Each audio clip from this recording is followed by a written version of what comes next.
लाल बहादुर शास्त्री भारत के दूसरे प्रधानमंत्री थे।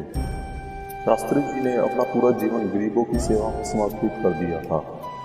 इनका जन्म 2 अक्टूबर 1904 को मुगल सराय में हुआ। इनकी मृत्यु 11 जनवरी 1966 को हुई थी। साल 1920 में लाल बहादुर शास्त्री भारत की आज़ादी की लड़ाई में शामिल हो गए। जय जवान जय किसान का नारा लाल बहादुर शास्त्री ने ही दिया था। लाल बहादुर शास्त्री जहां अपना सादगी और दृढ़ता के लिए जाने जाते थे, वहीं इन्होंने अपने विचारों के माध्यम से भी देश में क्रांति की एक अलग ही अलख जगाई थी। चलिए आज हम आपको उनके कुछ अनमोल विचारों के बारे में बताते हैं।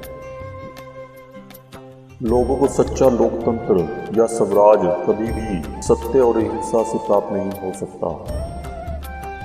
कानून का सम्मान किया जाना चाहिए, जिससे हमारे लोकतंत्र की बुनियादी संरचना बरकरार रहे और मजबूत बने। आज़ादी की रक्षा केवल सैनिकों का काम नहीं है, पूरे देश को मजबूत होना होगा। जो शासन करते हैं उन्हें देखना चाहिए कि लोग प्रशासन पर किस तरह प्रतिक्रिया करते हैं, अतः जनता की मुखिया होती है। हम सिर्फ अपने लिए ही नहीं बल्कि समस्त विश्व के लिए शांति और शांतिपूर्ण विकास में विश्वास रखते हैं। हमारी ताकत और मजबूती के लिए सबसे जरूरी काम है लोगों में एकता स्थापित करना। यदि कोई भी व्यक्ति हमारे देश में अछूत कहा जाता है तो भारत को अपना सर शर्म से झुकाना पड़ेगा। जब स्वतंत्रता और अखंडता खतरे में हो तो पूरी शक्ति से उस चुनौती का मुकाबला करना ही एकमात्र कर्तव्य होता है। हमें एक साथ मिलकर किसी भी प्रकार के अपेक्षित बलिदान के लिए दृढ़तापूर्वक तत्पर रहना है।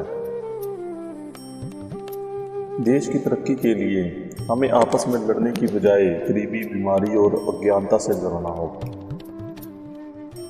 आर्थिक मुद्दे सबसे बेहद जरूरी है और यह सबसे महत्वपूर्ण है कि हम अपने सबसे बड़े दुश्मन गरीबी और बेरोजगारी से लड़ें। विज्ञान और वैज्ञानिक कार्यों में सफलता असीमित या बड़े संसाधनों का प्रावधान करने से नहीं मिलती, बल्कि यह समस्याओं और उद्देश्यों को बुद्धिमानी और सतर्कता से चुनने से मिलती है। और सबसे बढ़कर जो चीज़ चाहिए वो है निरंतर कठोर परिश्रम और समर्पण। हम दुनिया में सम्मान तभी जीत सकते हैं जब हम आंतरिक रूप से मजबूत रहेंगे।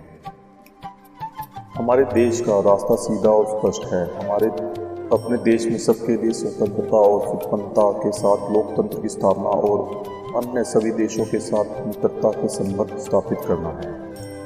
जब स्वतंत्रता और देश की अखंडता खतरे में हो तो पूरी शक्ति से उस चुनौती का मुकाबला करना सभी का एकमात्र कर्तव्य होता है